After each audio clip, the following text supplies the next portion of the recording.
বজ্রাঘাতে মৃত 11। মালদার একাধিক জায়গায় বজ্রাঘাতের জেরে ঘটেছে মৃত্যুর ঘটনা। মৃতরা হলেন চন্দন সাহানি, রাজ মৃধা, মনোজিৎ মণ্ডল, অসিত সাহা, নয়ন রায়, প্রিয়াঙ্কা সিংহ ও সুমিত্রা মণ্ডল। জানা গিয়েছে, বৃহস্পতিবার দুপুরে আচমকা বজ্রবিদ্যুৎ সহ বৃষ্টি শুরু হয় মালদায়। সেই সময় পুরাতন মালদাহের শাহপুরে বজ্রাঘাতে একই সঙ্গে 3 জনের মৃত্যু হয়। আমবাগানে আম কুড়োনো ও পাহারার কাজ করার সময় বজ্রপাতে মৃত্যু হয় তাঁদের। মৃতদের নাম চন্দন সাহানি, রাজ মৃধা ও মনোজিৎ মণ্ডল। সূত্রের খবর, হরিশ্চন্দ্রপুরে তুলসীহাটায় জমিতে পাট নিড়ানোর সময় মৃত্যু হলো দম্পতি যুগলের। তারা হলেন নয়ন রায় ও প্রিয়াঙ্কা সিংহ রায়। মাত্র 2 মাস আগে তাদের বিয়ে হয়।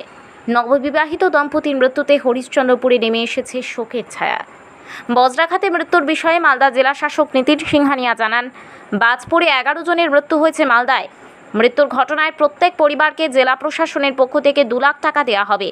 পাশাপাশি ইতিমধ্যেই ব্লকের বিডিওরাও স্বজনহারা পরিবারগুলির পাশে দাঁড়িয়েছেন। পরিবারের সদস্যদের সঙ্গে কথা বলে যাতে দ্রুত ময়নাতদন্তের প্রক্রিয়া সম্পন্ন হয় সেই বিষয়টি দেখা হচ্ছে। পাশাপাশি যারা আহত হয়েছেন তাদের চিকিৎসাও শুরু হয়েছে। অন্যদিকে মৃতদেহগুলির সৎকারের প্রক্রিয়াও শুরু হয়েছে বলেও জানিয়েছেন।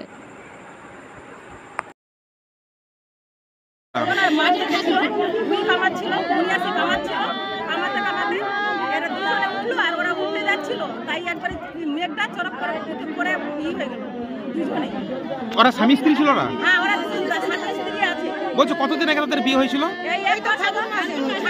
মানে 2 মাস আগে বিয়ে হয়েছিল?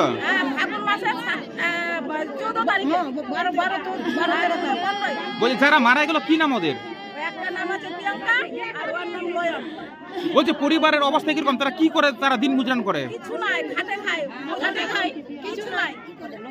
বলছে আপনার নাম? আপনার বাড়ি কোথায়? কি হলো ওটা আপনাদের?